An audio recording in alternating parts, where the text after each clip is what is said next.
Hello, my friends. I've got a bonus special for you this afternoon just because I had a great conversation with Bill Boyle for almost over an hour. I'm not editing any of it out. It was so good. I love talking to Bill. We covered the chaos in Congress, the update on Ukraine. We even talked about Taylor Swift's impact, and it's actually a thoughtful conversation. We talked about how the military has been watered down by the right to namby-pamby woke military types, I guess. Also had what I think is a pretty great conversation about the differing philosophies between conservative, liberal, Republicans, and Democrats in America on a wide range of issues. I loved it. Always great talking to Bill. I love our conversations, and the feedback I get is that he's one of your favorites, which to me is one of the coolest things, because this is not what he does. He's not a professional commentator or author or any of it, pundit, but yet he's one of the best. Maybe it's because he's got no skin in the game. He's a businessman in Washington, D.C. that none of us believe is not in the CIA, but there really is no proof of it, and you know how I demand evidence. So if you have any, send it my way. Otherwise, follow him on all the social medias, because he's great there, too, on whatever Twitter is now, and Blue Sky, and Threads, and all of it. Bill is there. Links in the show notes. Let's do it right now with the great Bill B in D.C. Bill Boyle, take it away. So it was the other night when they removed the speaker, and I was hosting a benefit, or I definitely would have either gone live, for subscribers or produced something special. And Troy Feltus goes, "Could you please call Bill Boyle and do a, can you talk real quick?" So it took me a day or two, but hey, listen, we're glad to have you. Thank you. Thank you. So what did you predict was going to happen with the fight in the House Republicans? That's a good question, because it's nice to talk about when you were wrong about something. Everybody was. I was. predicted that McCarthy was going to survive. Yeah. Most people were wrong. Right. And the reason I thought McCarthy was going to survive is that in 99 out of 100 scenarios, all McCarthy had to do was give some concessions to the Democrats. And 10 or 15 Democrats would have just voted present. They would not have voted for him, but they would have sat on their hands and not voted against him. And if a number of Democrats had just voted present, Gates's motion would have failed. And what's fascinating about it, though, is that McCarthy didn't just not offer Democrats anything. He went on Face the Nation on Sunday and accused them of having tried to shut the government down by not supporting the CR that got us the 45 days extension to the budget battle. What's insane about that is that Kevin McCarthy got that bill through by almost every Democrat voting for it, and like about half of Republicans voting for it.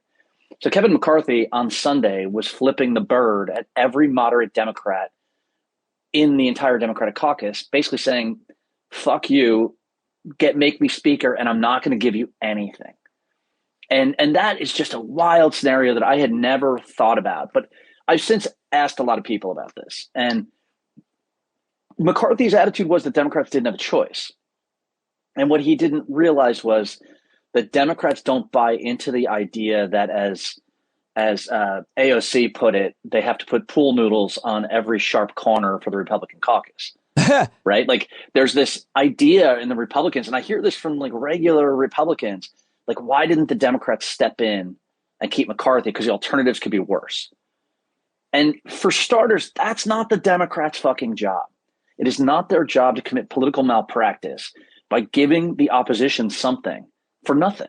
Well, right? Like, and by the way, when the Democrats we're talking about the Democrats wanting things, one of the things they want is a clean vote on Ukraine, which would pass with 300 votes. Right? And McCarthy wasn't even willing to do that. And worse, McCarthy actually pulled the Ukraine vote out and attached it to an incredibly hardcore MAGA border vote. McCarthy was actually making it harder to get aid to Ukraine. So like, you're in this situation where I did not imagine this. I didn't know enough about this when it was leading up to happening. But McCarthy really basically told Democrats to go fuck themselves.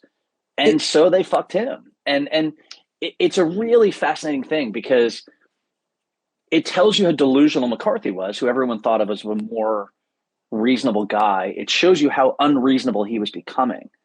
And it really, what's great about it is that it's creating a disaster. And it's making people come to terms with what the Republican caucus really is. And that is going to be bad in the short term. It's going to be quite good in the long run. Well, because people need to, and you'll see, you probably just saw, I just posted on Twitter that Jim Jordan is running for speaker because he thinks he'll be better at telling America what they're doing on Capitol Hill. And my point is like, he won't win because most Republicans who are smart enough to know the last thing they need to do is tell America what they're trying to do on Capitol Hill, right? They're trying to limit abortion to 6 weeks. They're trying nationally. They're trying to cut Ukraine aid. They're trying to limit voting rights. They're trying to do all this shit that America doesn't want. And Jim Jordan is like epitomizes the delusional nature of the Republican caucus that at least part of them think that is actually popular. People want to hear about that. Right. And they don't. Well, people are going to hear that and say, fuck these guys. Let's vote Democrats in. You're talking about this, reacting to an interview that a CNN reporter went up to Jim Jordan, and Jim Jordan said, I think the race comes down to who can go tell the country what we're doing. Just to be, and you explain that. But let me just, I have three, love to get a shorter answer so we can get on to the better. Well, maybe these are, say whatever you want. Okay, here it is. The question about Democrats going along with this is an interesting one in terms of that they stayed together. There's a lot of important stuff to unpack with the Democrats. But the one big question a lot of people are asking and want to know the answer to, and you just touched on it, somebody worse will now be in charge, somebody more extreme than Kevin McCarthy. And so they asked me that on this News Nation show last night. Who are the winners and losers? And I said, and I'm sure there's some nuance that you'll provide here, but I said, listen, we're in a bad situation in the country in terms of the extremists in the Republican Party. But the more extreme they get, the better it is for Democrats, and more specifically, the vast majority of Americans who are not on board with their extremist agenda. The more extremist they get, the better it is for Democrats. Tell me, what I'm missing, if you disagree, and if there's more nuance there. No, that's kind of my point, is that Americans need to know what they're getting with these guys. And these guys get away, the Republican caucus gets away with a lot of things because between the media expects Democrats to be the adults in the room. And the media expects Democrats to come in and fix things. And they kind of, like Republicans in the House caucus, they're sort of like spotted 14 points when it comes to how they behave and the politics that they engage in. Let's remove the point spread. Let's put them out in front, let them do their dumbest and worst, and let America see what they're dealing with. Because I think a lot of people won't vote for these guys who are on the edge, who are, those 7 or 8% in the middle of the voting blocks in America, that, those folks are going to look at this and go, man, this is a shit show. And why is it Democrats' job to keep that from happening when they don't control the Congress? They don't control the House, right? And so I think it's good. I think it's good that people see this. I think it's important that they know what they're actually voting for. And it's not Democrats' job to protect these guys. And by the way, talking about it, we're going to get somebody worse. I'm not so sure about that. Scalise is good on Ukraine. McHenry is good on Ukraine. Jim Jordan has had every single possible position on Ukraine you can have for the last, the last 3 days. He's been against aid, for aid, and talked about we need to work on it more. So there's nobody who is going to be in leadership unless Trump somehow does that, which won't happen. Right. There's nobody who's against Ukraine. And I can tell you, I've talked to folks. There is a Ukraine bill out there, a compromise bill that has basically been agreed upon that the Senate wants and Republicans in the Senate want. And as soon as there's an up-down vote on that bill in the House, Ukraine aid is done. It's set. Guys like Scalise have done bipartisan deals before. He's voted for bipartisan deals. McHenry has done the same thing. So, I don't guarantee. And by the way, Emmer is probably going to be the majority leader. Emmer is a guy who voted to impeach Trump, hates him. Huh. So I'm not sure. If you get rid of the motion to vacate being only one person, if you get rid of that in this process, then whoever becomes the Republican speaker is going to be able to push things through. Okay, I hope you're right, because that would be better for the country in terms of simply keeping the country open. I don't think it's going to be, they're going to pass any conservative legislation because the Senate and the president, but they'll be able to keep things running on time, the budget and so on, and people will get paid. And so that's important. That's actually really a big deal at this point. The bar is so low, but still, how do you get to the number of votes? Aren't we going to see a carbon copy of what we saw in January this time around? Or does this week give them the time to coalesce around a pragmatic idea where the nihilists somehow get convinced this is not in their best interests, even though they're going to get more money and listeners and their podcasts? The deal that's going to be out there for somebody to be speaker is going to be the same deal that McCarthy should have made last week. Jim Jordan gets hurt by the Trump endorsement right off the bat. Okay. Like there's going to be 10 or 15 people who might've been on the border of Jordan who will say, no, fuck this. We can't have Trump picking our speaker. So the situation is going to be someone like Scalise or McHenry. Maybe McHenry is the compromise choice. Maybe Jordan and Scalise kind of cancel each other out. And so McHenry's popular in the House. And what McHenry could do, or Scalise could do, is go to Democrats and say, look, just sit this one out. You sit it out. We'll put up a clean vote on Ukraine, and we'll do a budget deal that we'll use the Senate's version of the budget deal, pushed a little bit towards what Republicans in the House want. And that's what we'll get through. And then you don't have to have Democrats vote in the Republican speaker. They just make it easier for one of those guys to win it. Because, by the way, there's another danger that Scalise, Jordan, and McHenry have. They become just irreconcilably at each other's throats. There's 12 or 15 Republican House members that are in Biden plus 5 or more districts. If you're those guys, maybe you vote for Jeffries, right? Or maybe you sit out. Maybe those 15 moderates say, fuck it, we're not voting for any of these clowns. Just to be clear. And then Jeffries gets in. The possibility that the Democratic minority leader, Hakeem Jeffries, could become the Speaker of the House is how very high? Low, but possible. Low, but possible, says Boyle. Low, but possible. Low, but possible. Yes. Okay. I mean, it would be political suicide for Republicans to allow that to happen. But again, I mean, right now they've got the freaking knife in their guts and they're pulling it all around. My fantasy is that those 5, Republicans who are in Biden districts, they do the full conversion. I couldn't think of somebody who did this in the past, the full Lieberman. But other specific question I want to ask you is, how does it play out for my Congressman Mike Lawler? How do we hang him up? How does a reporter ask him to? Because Lawler is my Republican congressman. We've had a Democrat for over 35 years. The districts were changed. There's a lot of shenanigans around it, but he won.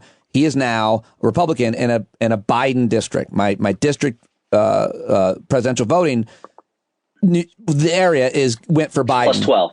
It's plus 12. Is it plus 12? Yeah, it's high. So plus 12 for Biden, yet he somehow won. Important point there. He has gone on the record and been going all the way out of his way to criticize Matt Gaetz and these extremists. Yep. The only reason they did what they did is because Dear Leader told them to. So you can't, as Mike Lawler, support the likely nominee, Donald Trump, and criticize Matt Gaetz. You can, and he is, but it should be pointed out, and we should talk about what that actually means, and how he gets away with it. Maybe it's not an important question. I think it's an important point to make and question to make, that these guys are calling them clowns, but they're supporting Donald Trump, who's making them be clowns. The larger, more important point, as I talked about with S.E. Cupp and tried to, convince Rev, is that they've been clowns for a very long time. They've only gotten worse as a result of it. But don't act like you're the serious one in the room, Mike Lawler. Sure. I mean, well, so here's the number one thing to know about every single person in the House of Representatives. They want to keep their job, right? That's the number one thing they want to do. And if you're a Republican in this current Republican Party, that means trying to avoid a primary vote against you, right? A MAGA person coming in and knocking you out in the primary. So Mike Lawler is in a terrible position because he managed to somehow, he won that seat mostly because the Democrats effed it up, not because he was such a fantastic candidate.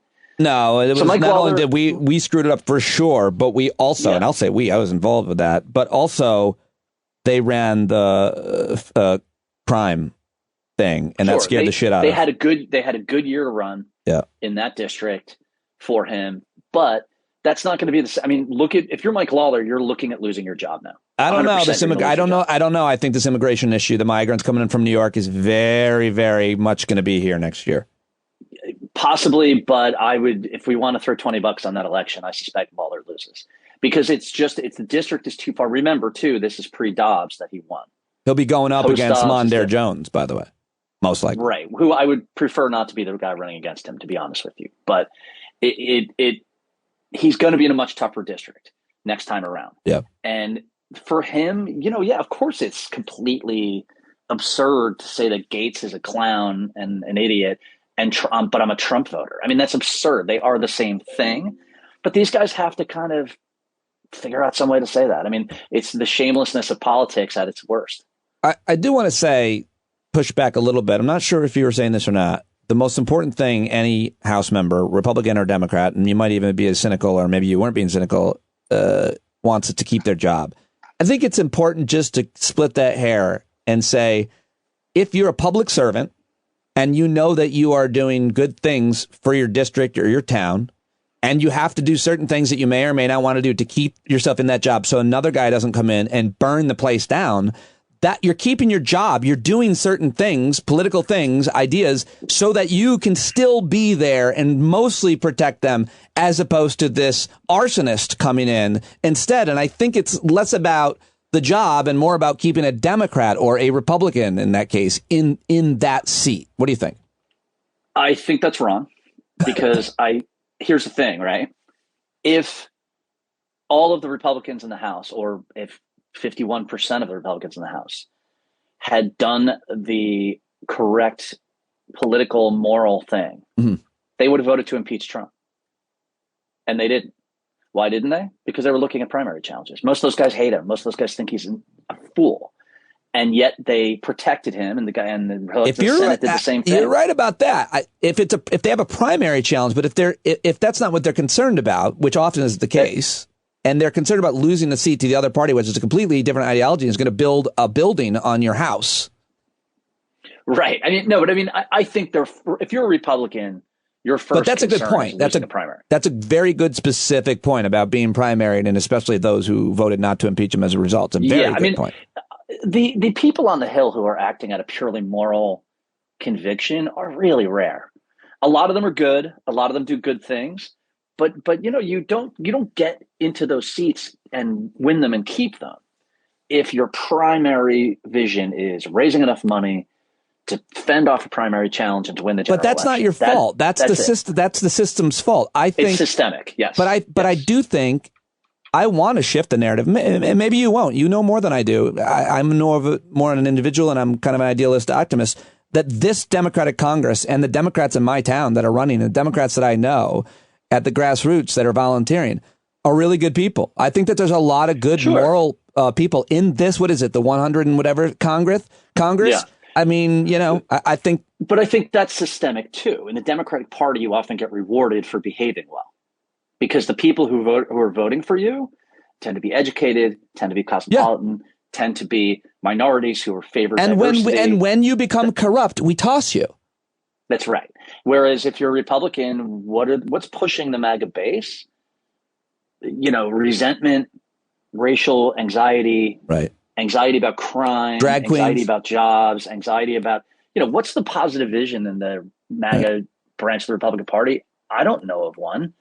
Make America Great Again is to try to revive some fantasy version of 1950s America where black people stay on their place and wives stay in the home and the dad can work one job and live in a house like you live in now. Like, that's all bullshit.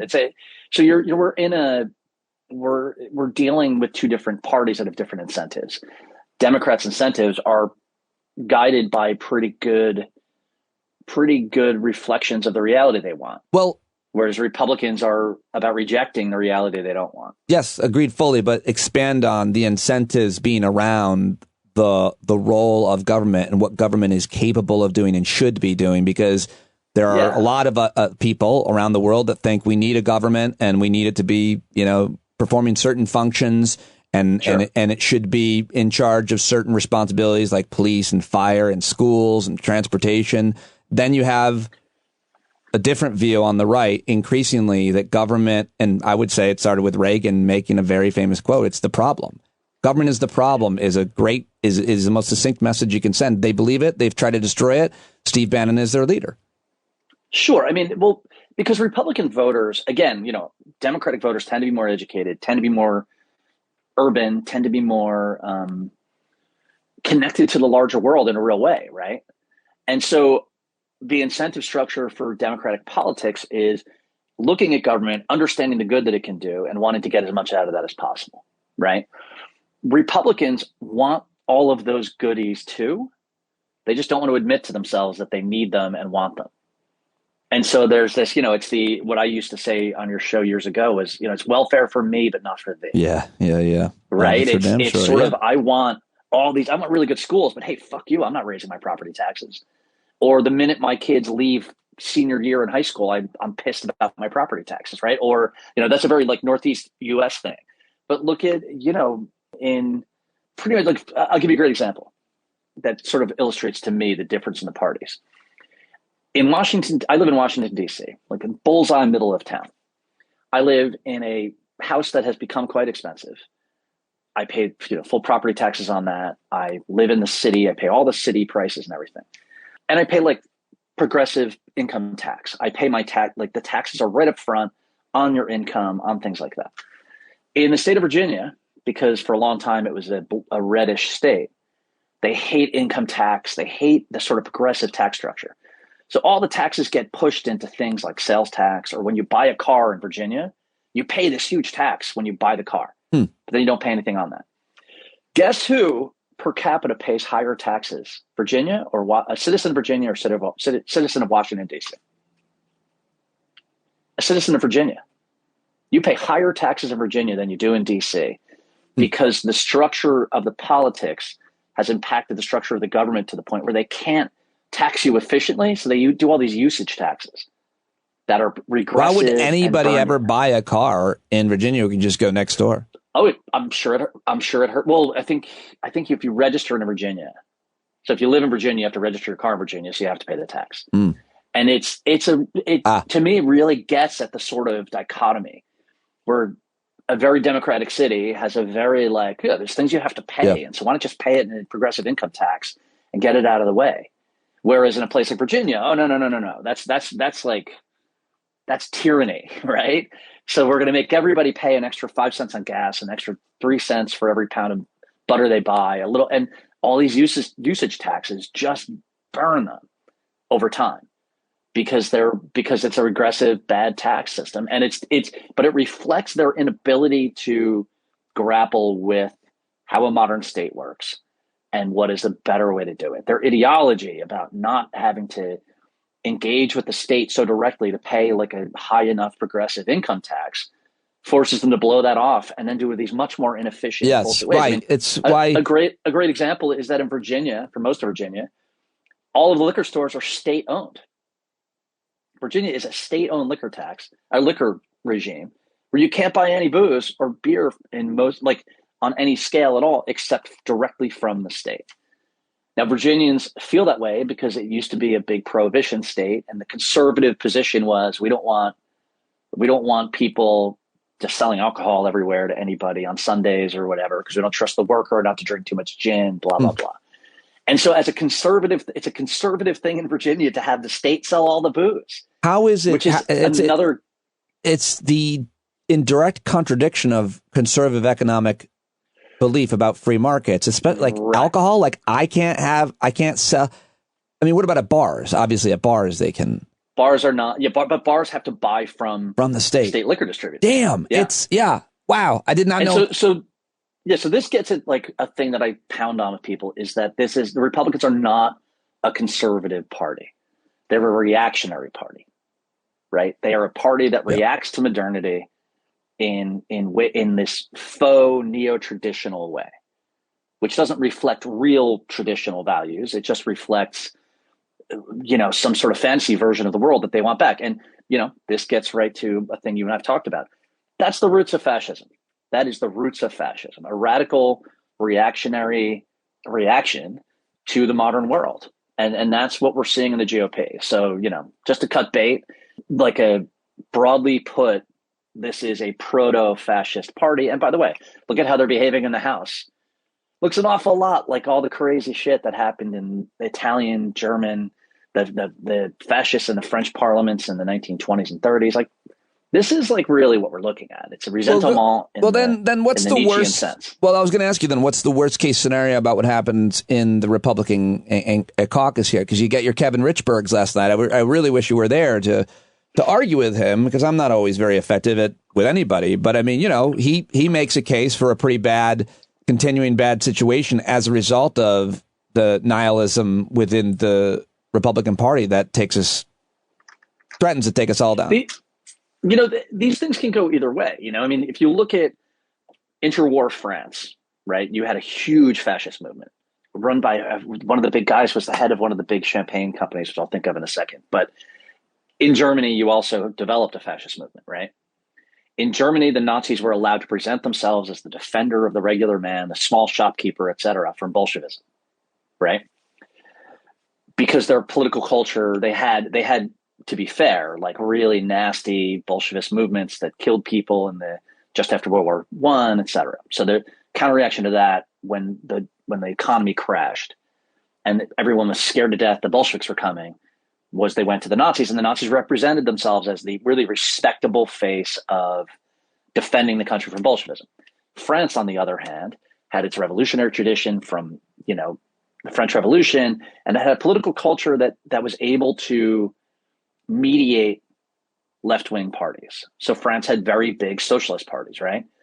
Their reaction in France was not for everyone to run to a nasty fascist party to defend against the Bolsheviks. It was for all the liberal parties to get together and unite and make sure the fascists never took power, which they never did in any way until the Germans overthrew the government in 1940.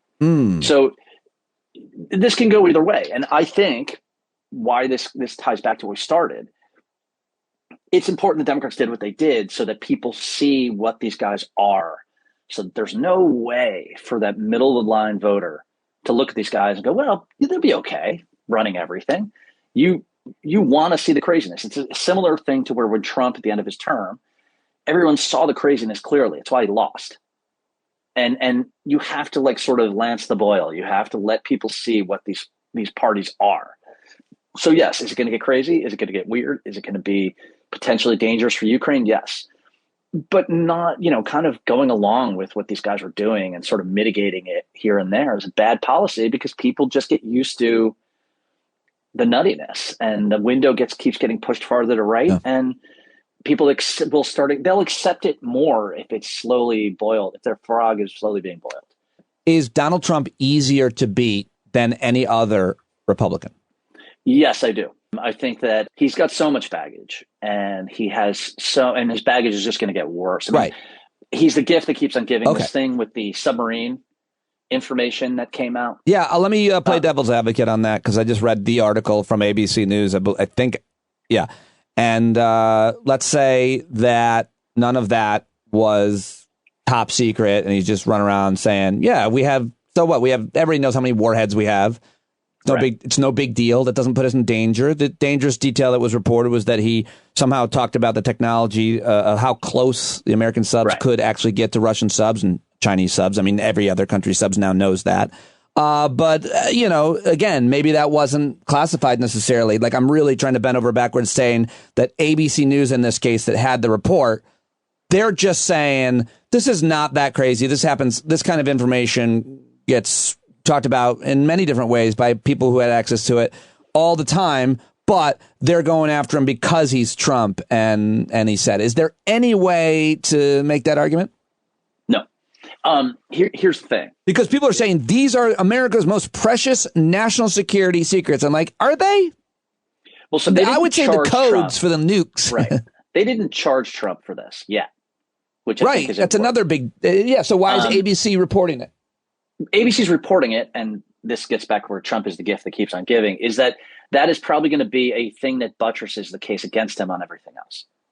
They're going to be able to say, we're charging him for this, this, and this, but when we get to sentencing, Your Honor, look at the many other times we didn't even bother to charge him. So you can't give him minimum. You can't not give him jail time. You can't blow off the seriousness of this, because we can give you 5 other examples. Someone listed 10 times Trump has done something like this. Now, So it becomes important for his sentencing when we get to the end of the Mar-a-Lago trial. But something else that's really important here is that by how close a submarine can get to another submarine depends an awful lot on the ocean temperature, the salinity of the water, and currents, various other factors, how deep you are, all of that. Right. So it's but it's not that straightforward. Attitude. And I don't know how you know such things, but it's not that straightforward. Right, exactly. But it is not it is indicative very clearly of his mindset. He's talking to the guy, Pratt, that he talked to is a corrugated cardboard billionaire. This is some random the business Anthony Pratt, a billionaire member of Mar-a-Lago, who runs one of the world's largest cardboard companies, went on to share the sensitive details about the submarines with several others. The people said Mr. Trump's disclosures, they said, potentially endangered the U.S. nuclear fleet. Right. And I think that the Russians and the Chinese have a pretty good idea of all this stuff. Yeah. Did they really potentially danger? Here's another aspect to this.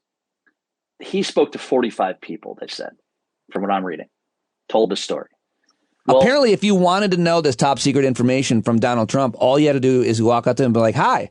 That is exactly what I was going to. that every single intelligence agency in the world who gives a shit about anything heard that story. And they knew, hey, if you want to find out about X, just ask send your agent of influence in there and say, I think American submarines suck. They're just not good. I mean, come on, they suck. Right. And play him. Trump, play right to him. They play him. Yes. Right. So it's less about. That's not true. Our submarines, especially the U-147, does not suck, and I'll tell you why. I have read in two places, I believe, that he also was specific about the technology.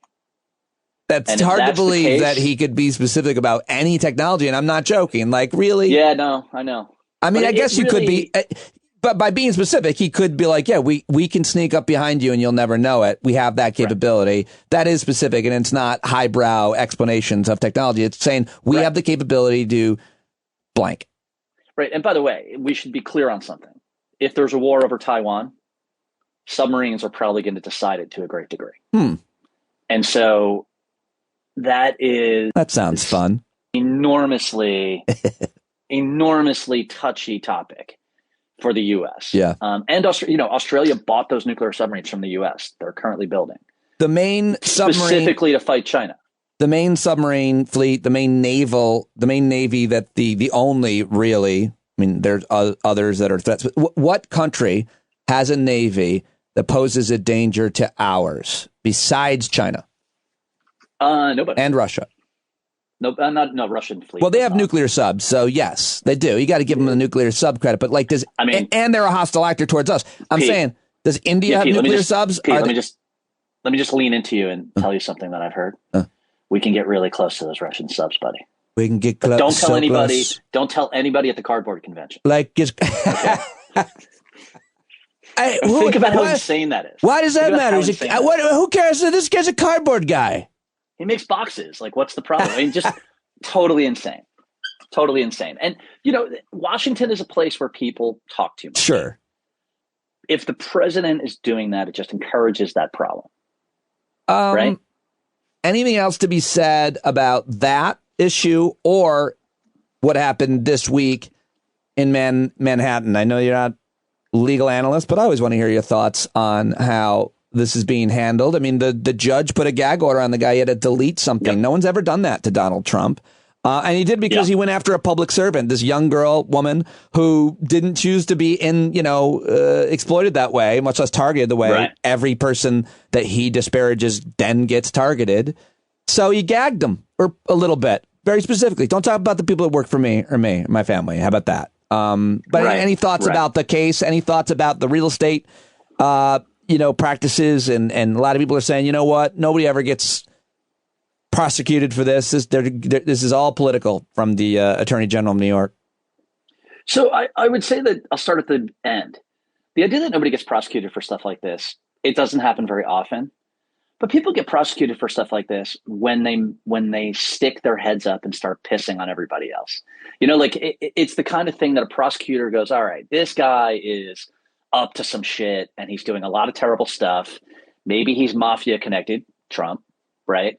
Maybe there's some Russian dirty money whatever, that's when they start looking at stuff like it's like, I'm not going to arrest you, beat cop. I'm not going to arrest you for smoking a joint on the corner. But the fact that you just blew it in my face, Exactly. I don't know what to tell you. You're being a dick. Right. And so I think that there's that aspect of it, for starters, that he's he basically waved a red flag and said, come at me. And the bull just caught him in his horns and threw him into the stands. So there's that. The other thing about it, I'm not qualified to talk about the legal part of it, although, I've talked to people like my dad about it. I will tell you that my father and I talked the other day, and he just sat there laughing on the phone for like 20 minutes. About? For people who don't know my dad was a prosecutor and a Superior Court judge and everything else. It's just at the absolute absurdity of the Trump's defense, where and this is my father's opinion about this. He said that, in New York, if you want a jury trial, you get a form sent to you. Prosecution defense gets a form sent to you. I didn't know that was a choice to have a jury or not. Why would that even be a choice? Most trials in New York are not jury trials.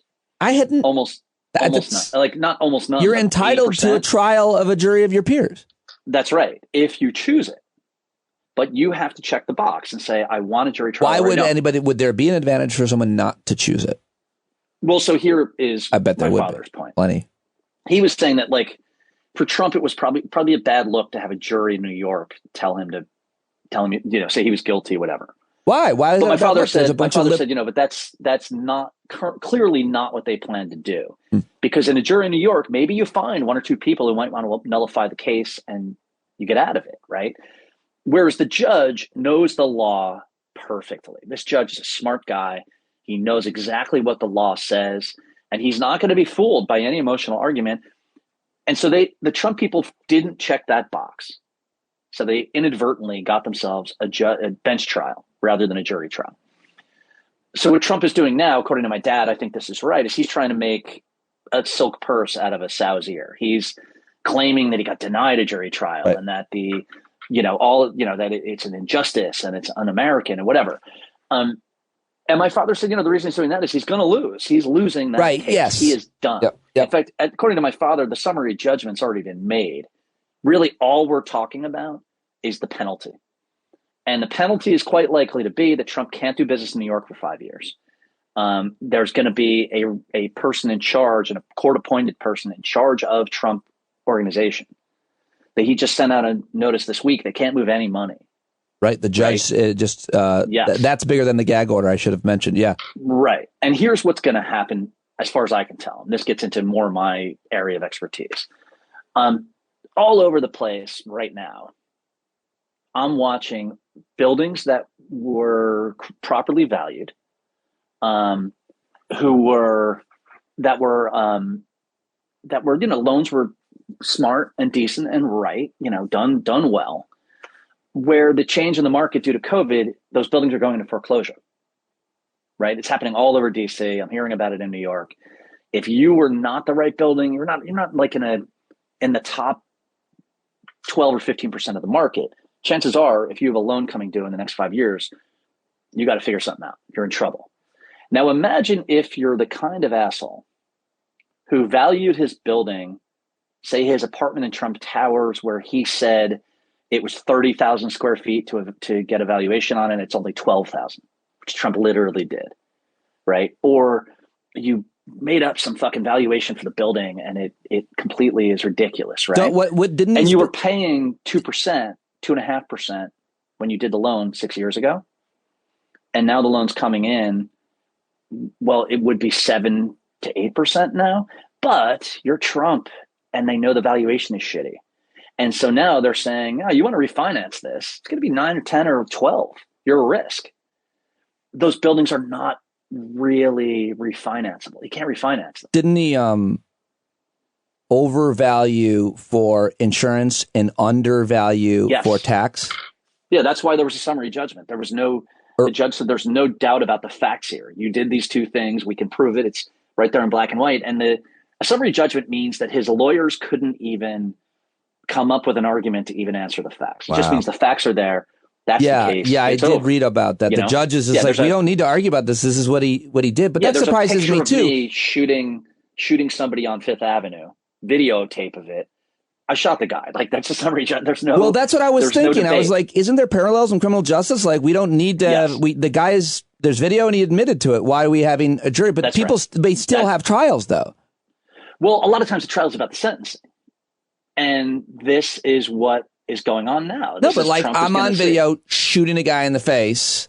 Right. And in a case like that, and I plead not guilty, the judge would be like, you argue, I saw the video, you shot him in the face. Well, because you're pleading not guilty in that situation to maybe get it down to manslaughter, maybe murder 2 instead of murder 1. You know, there's all kinds of. Oh, you're good. You're good. I don't know why I'm posing these questions, but well done, sir. Right. And so in Trump's case, though, we're already past all that. Yeah. Now it's just right. You're busted, and we're going to see what's going to happen. And I think that he loses pretty much everything he has in New York. And I think that losing that, losing it meaning the buildings will go. He will not get nearly the money he would have gotten out of it if he had maintained the bullshit until after he was gone. And I think that, that is a large core of his actual wealth. He's always skint. He never has like liquid assets, but he does have these buildings. And once he loses those buildings, I'm not so sure that they're a business viable anywhere after that, except, getting money from suckers in Nebraska for political campaigns. That is such a huge, huge deal. I mean, I think I read some article this week like why this is the most important case of all of Trump's. Yep. We're not even talking about this. We're talking about 4 others most of the time. Well, yes. Let me ask you before we go about Ukraine. It's always ostensibly what I want to talk to you the most about. You pay such close attention and always have a really thoughtful, original, and often historically precedented take. But I want to know the latest kind of update, and then also the situation in Congress with them not getting this aid, what that means. And maybe finally, if you want to take on this argument that a lot of people, it's a fair argument if you don't know the stats.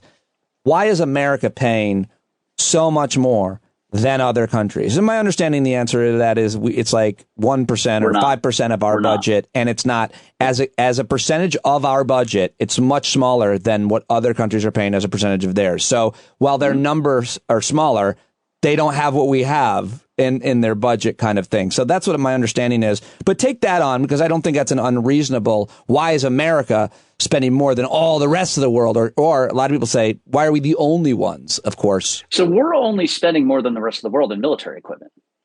We're not spending more than in total aid to Ukraine. The EU is giving them more money. And that was not true a year and a half ago. It's very much true now. So there's more that goes into a war than just buying artillery shells. The EU is supporting the Ukrainian economy like powerfully. They're supporting them logistically powerfully. They suck on missiles and tanks, but they're great on economic aid. Yeah. And so the idea that we're spending more than everybody else just literally is not fact. We're selling them our stuff also. Well, and this is phase 2 of this, right? To a certain extent. We're giving them equipment, old Abrams tanks, old Bradleys, old whatever, that we were going to pay to get rid of. It was already paid for. It was sitting in a boneyard somewhere that eventually we were going to have to take it and break it down for parts and melt it. And that costs money. So we had already paid for equipment. That money was already gone. And all we had to do was send it to Ukraine and use it to kill Russians. Let them use it to kill Russians. So the idea that like even when you look at the money we're quote unquote spending, most of it is things we already paid for. A, this is on the military side. B, the companies delivering it, the companies servicing it, the companies that all this money is being spent on are almost entirely American companies, from which we'll then collect tax later on. So this is costing us. When people say, oh, it's like 4% of our budget, military budget, that's only true. Like that's an accounting trick. In actual money being spent going forward, it's basically nothing. And on top of that, say that it's 4%, say it's 8%. Russia was the number 3 military power in the world with the ability to operate in Africa and everywhere else very well. We're destroying that military for a small percentage. We're destroying that military for years to come, maybe a decade and a half, maybe 20 years to come. In any reasonable way, we're destroying them for a small percentage of 1 year's military budget. That is like the greatest geopolitical bargain in modern history. And anyone who's against that, they're really not, forget about the moral arguments, forget about the military strategic arguments, whatever. They're just really shitty at math, right? I mean, an example is that one British missile that cost, I think, $16 million that hit that Kilo class sub in Sevastopol, which was the brand new, newest Russian attack sub. That attack sub cost the Russians over $300 million. And it got hit with one missile that was 3% of its value. On that, they're talking about, historians and analysts, about how big of a deal this attack in the, what is it, Black Sea? Yes. What was what's the history? Why does that matter? That whatever happened there? What's the significance, the history around it? And a lot of people are saying, I never thought I'd see this kind of a, what happened? So Sevastopol holds enormous strategic and historical power in Russian history. Catherine the Great, it was the Tatars, which were like the back end of the Mongol Empire that was still around. The Golden Horde, they were called, which is a great name. They had, the Crimean Tatars had their kingdom based in Crimea. Catherine the Great, her General Potemkin, if you've heard of Potemkin village, same guy, they conquered it and they built a naval base in Sevastopol. It was a Russian warm water port, which was obviously strategically a crucial thing for Russia. So for the Russians, Sevastopol has all kinds of really intense meaning because it's when Russia became a real empire. Okay, like a real proper power in Europe, power in Turkey, in the middle, in Black Sea, Mediterranean, etc. So when the Russians have to pull their fleet out of Sevastopol, that's a big deal, and they're pulling it out because the Ukrainians are able to hit it now, and that's where Russia has like their dry docks where they can fit. That submarine that got destroyed was sitting in a dry dock. So like most of Russia's best naval facilities are there, and they're having to give them up. So in big sort of strategic military terms, it's a huge deal for them to have to pull out of there. In moral and political terms, it's a huge deal for them to have to pull out of there.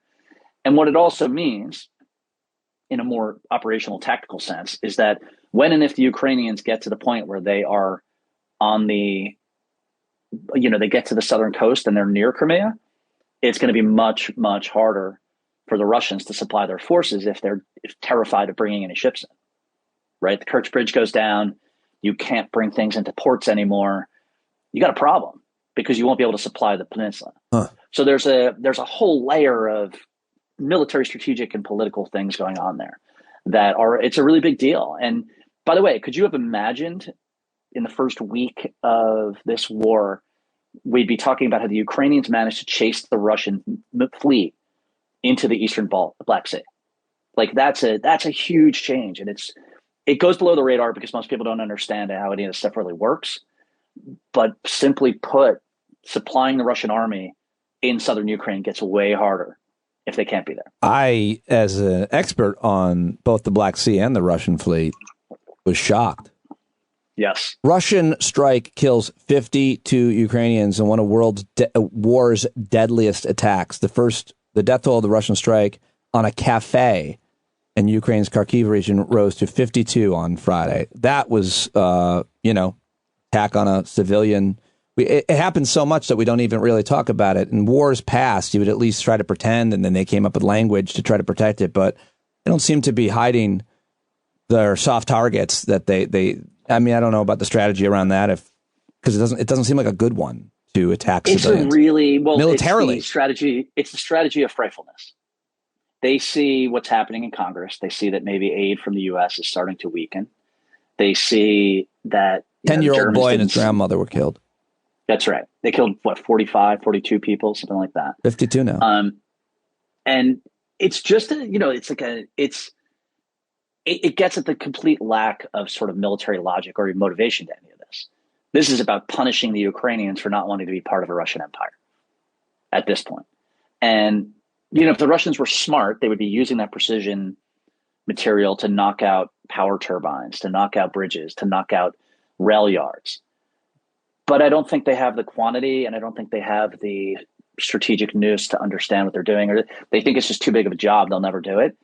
So they're basically, this is basically doing terrorism on a on a grand scale. This is a Spanish Civil War. This is Guernica. And that's what's happening here. There's no like logic to this that is anything but a butcher being a butcher. What else would you say about the current state of this war going on? Well, what were you, a year and a half?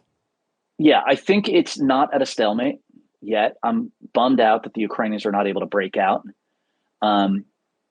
What's happening in the war right now is it's an attrition battle. You and I talked about this, I think, last time.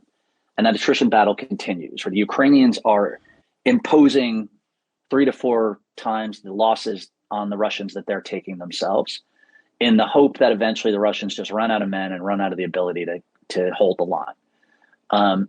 That is not something that they're going to have to stop doing when the weather changes, which I think is something I didn't say last time, and I should add in that if you're not using tanks to break through lines, if you're using infiltration tactics, then you don't really care if it's snowing or raining.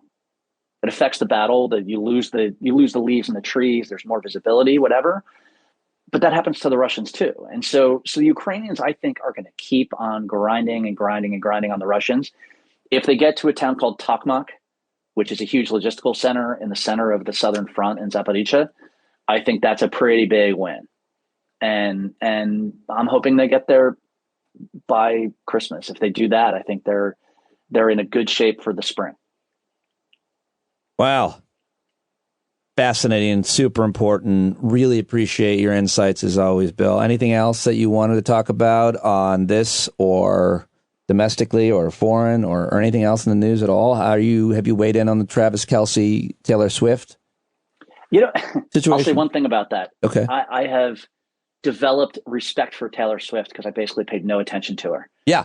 And I have started to a little bit. And it's interesting to see that for the first time in a long time, we have a broad cultural phenomenon like we haven't had in a long time, which is what she's turning into. I think that when we look back on the feminist movement here or anywhere, I think that a lot of times the leaders are female artists, especially musicians. And I think it's been a hard road for her. I have thoughts, obviously, just because she was a country music star and then America got divided. That's hard for artists that aren't political, that might cater to one side or another, to be like, listen, she started out in country music? Yeah, this is my understanding. Yeah. I watched a 7-minute documentary. Yeah. I did not know that. And I think her parents are conservative.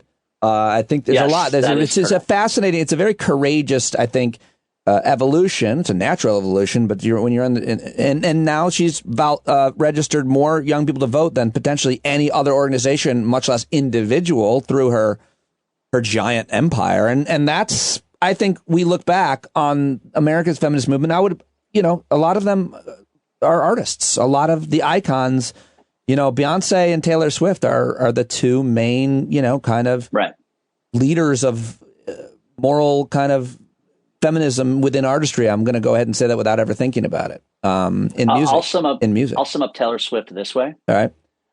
I think that 30 years from now, 20 years from now, someone's going to be writing in whatever the Rolling Stone magazine is of that era.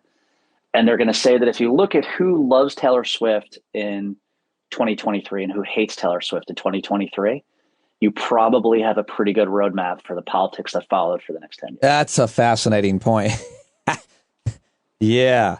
Well, I think one of the things is with her and any artist, the demographic of the fan is generally younger. Yep. And in this case, female. It's female artists, more female, but plenty of men, obviously. Younger female, not wildly liberal, but pretty disgusted with where conservatism is going. And not political, but they have opinions on their own bodies. It's that exactly. It's a post-Dobbs situation. I think that's the thing that men and Republicans and anti-abortion people really never, ever seem to understand, that it's not so political. If you ask any young girl, 8-year-old, 9-year-old, any girl that knows what pregnancy is. I only know one. They would be like, yeah, I should be in charge of that. I think the 9-year-old would say that. Yeah. And it wouldn't be like, they wouldn't have any political theory or moral philosophy. They'd be like, listen. What's interesting is that I know one very conservative guy, who he's the only very conservative person I know who will tell you, he is a priest who is pro-life, profoundly pro-life.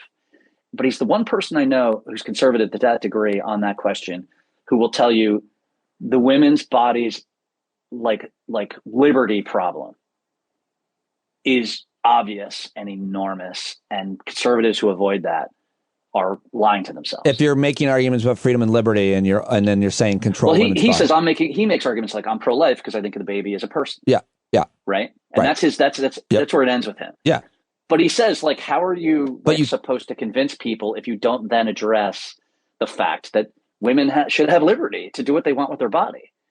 And I think it's because he's a priest who is in, like, he goes and does mass, and he's a lawyer and he's a professor, but he also does ecumenical ministry amongst regular people.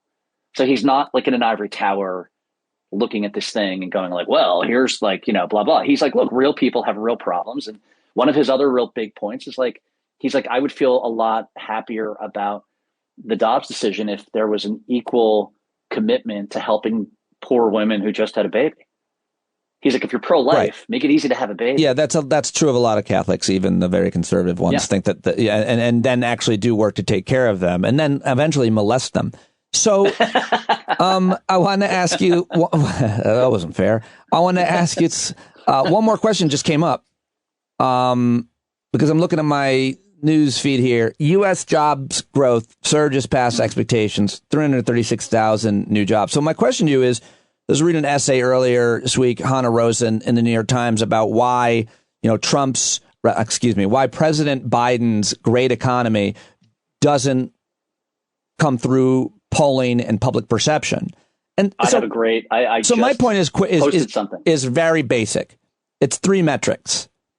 It's how much do I feel like things cost more, especially like a slice of pizza, a lunch, a meal, groceries. How much is gas? And then, not for everybody, but for a lot of people, how much are the mortgage interest rates right now? Yes. So inflation and mortgage interest rates and gas prices are very much part of our perception. And because for several different reasons, those prices are why they're at, Biden and his economy. So it's not just about having a job or even a good job or low unemployment. Obviously, people's perceptions is based on those and whatever else you want to add to it. That's my thought. I think all of that is exactly on the nose. Gas, housing prices, rents are very high, right? I mean, those don't match, but they don't. Yeah, but they don't match housing prices. They certainly don't. There's not an interest rate. No, but they see the interest rate and they want to buy a house and they really realize how hard it is. Yeah, which is not most those people. Are sort of those are the things that are costs you pay every day or every week.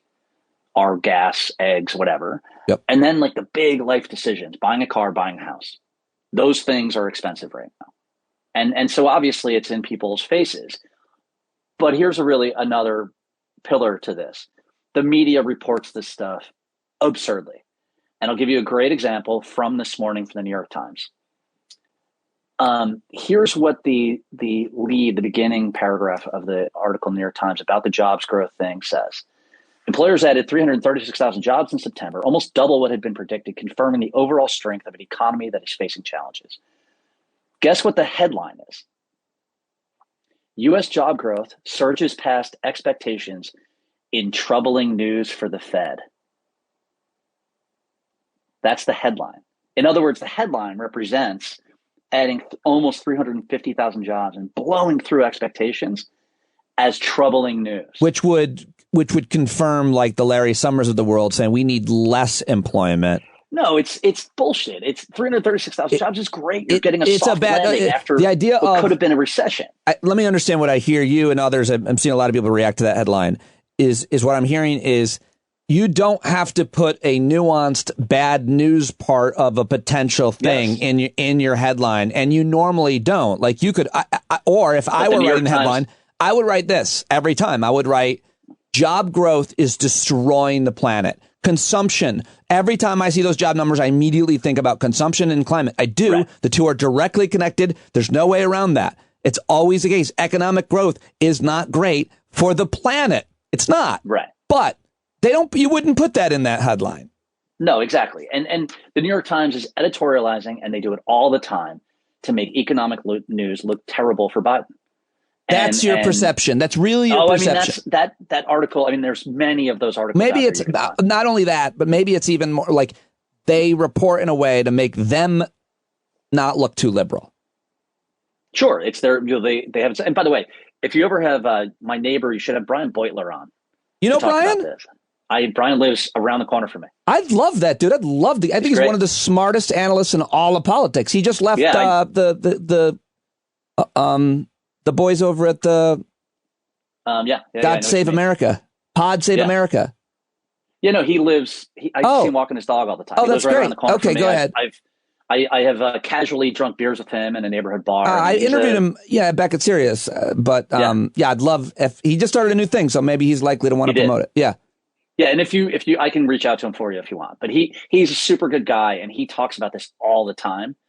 He's quite critical of Democrats, by the way. So this is not some, party hack talking about this. He's very critical of Democrats.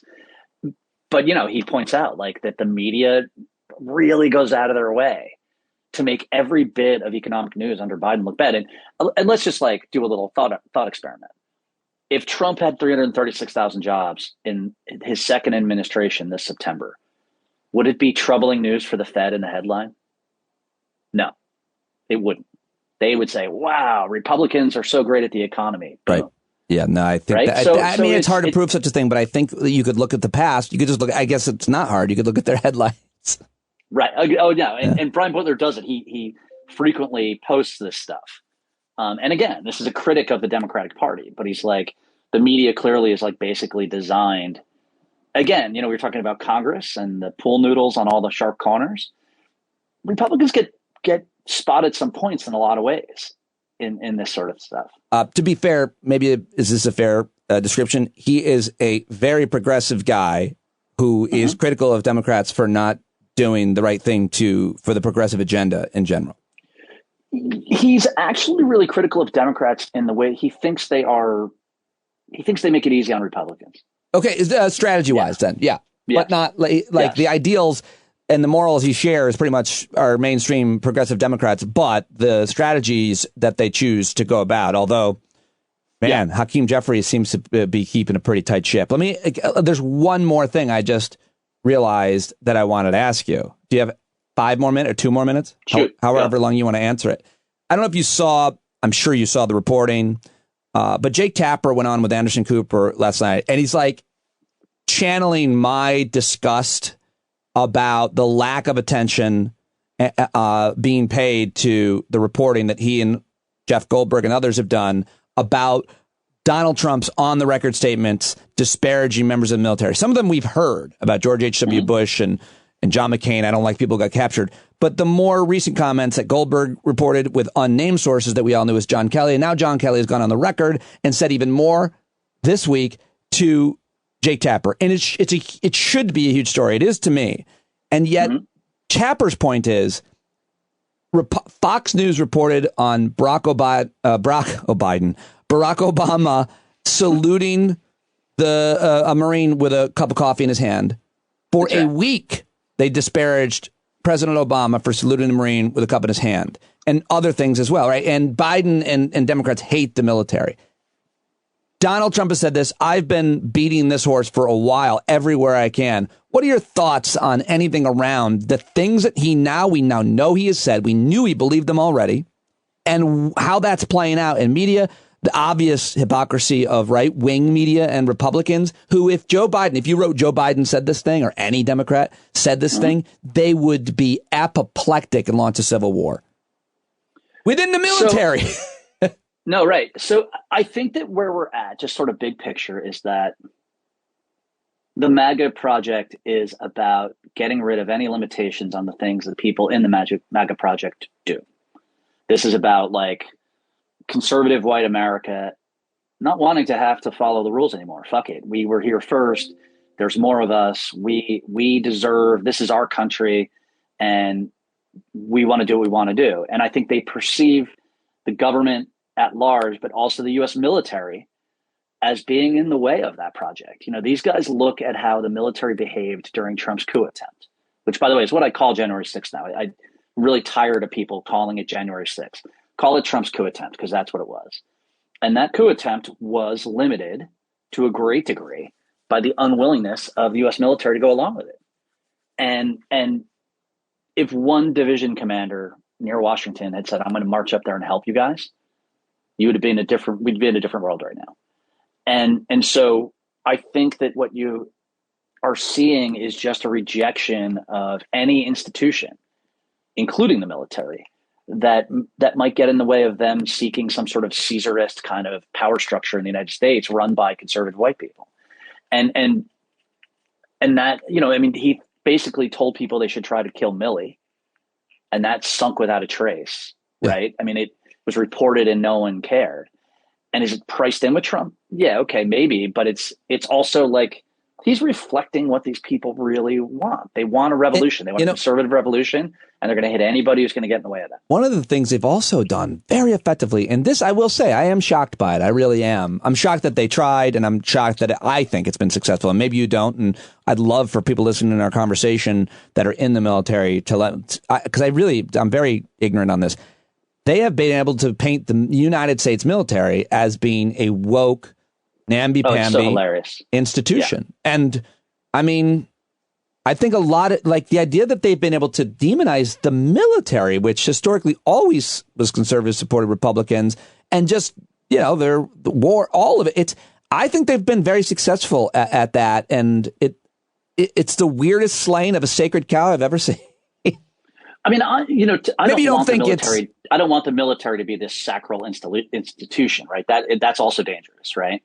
Of course not. I've been criticizing them my entire career. I'm saying, right? No, but here's the thing: this is not the criticism. There's a million things to criticize them. I'd start with the waste, then I'd get to the rape and the sexual assault and the things that are endemic within the military. Let's go, perpetual war. So I'm saying this is not the thing woke. That they're allowing people to. Right.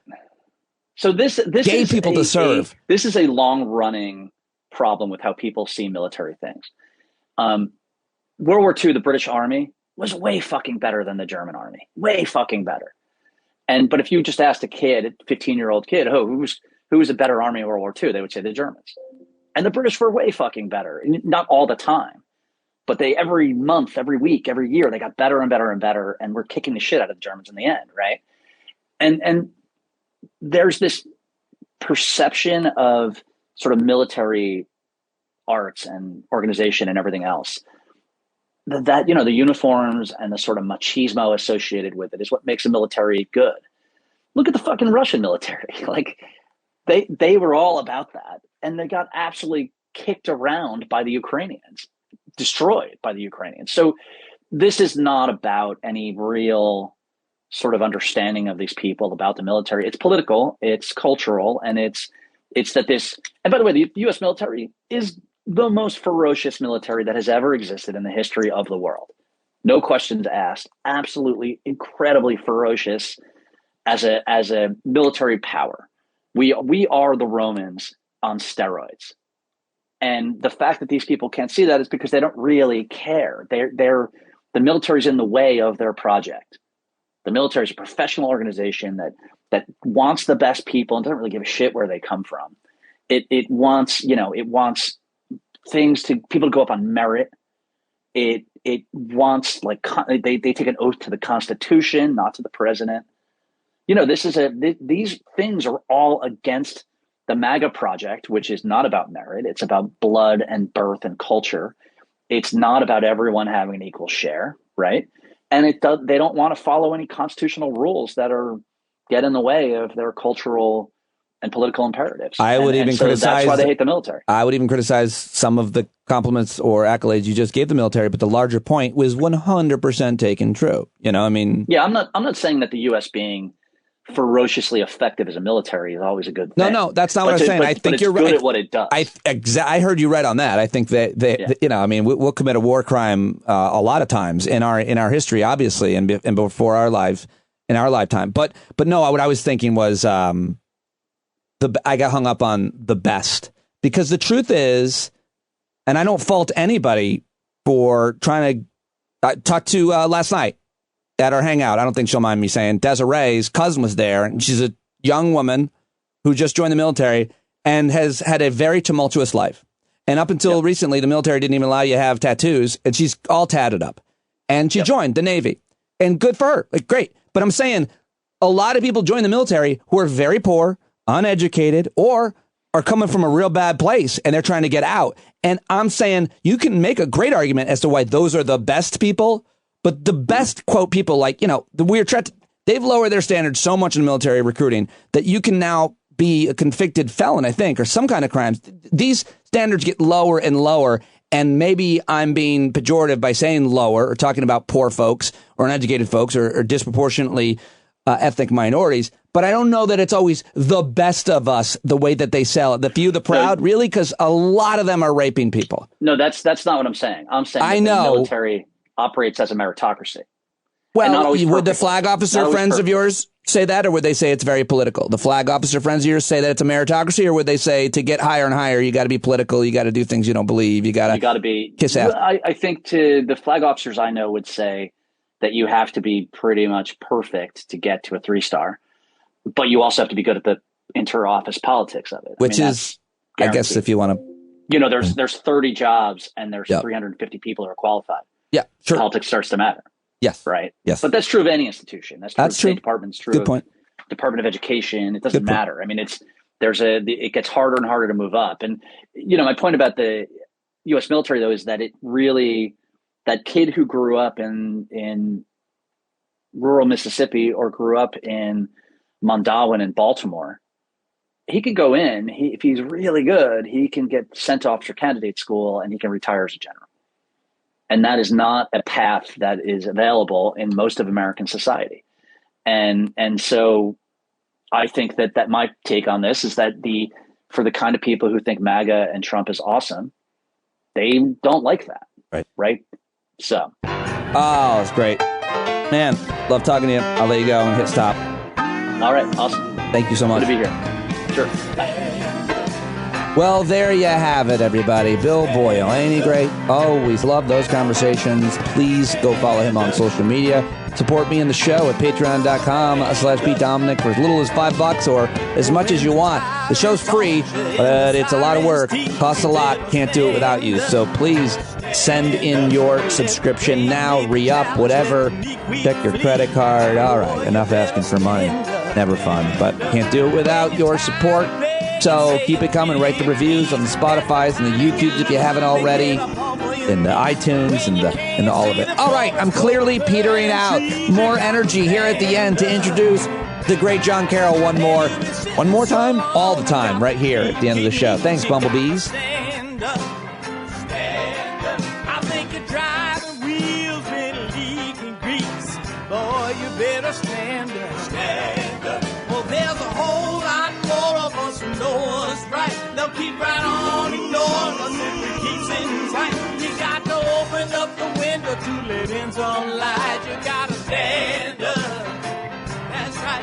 You got to rise up. You got to stand up. You got to stare the devil straight in the eye. We got to let him know it's his turn to go. See it clear and all you hear is a lie.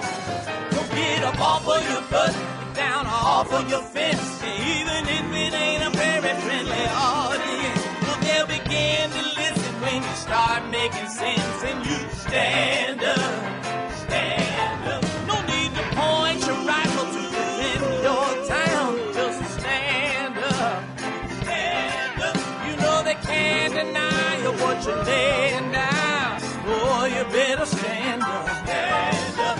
Show your face of every color, yellow, black, red, and brown. She's the place where every lost child will finally be found. There's only one thing to do before we stand our ground, and that's stand up, stand up. Well, the founding fathers saw a land for all. They had to stand up, they had to stand up. They had a keen imagination for a crystal ball, drawing all the plans of stand up. But all they had to go on was the time they were in, with other causes for laws, and since they weren't even sin, they knew that change was gonna come before the change could begin. They had to stand up. All right, they had to stand up. We got to stand up. We got to look the devil square in the eye. We gotta let him know is a lie. Why you lying awake wondering where the money all went? It'll be the cost of freedom that'll go unspent. You can see them flee the scene of that experiment if you stand up. Alright, we got to speak up, we got to reach up and raise your voice in every way you know how. Don't be toes up, you got to show up. Ain't no better time to do it but now. No need to pledge allegiance to no wanton tribe. Rise up, show obedience to the voice inside. And listen well and it'll tell you not to run and hide. It says stand up.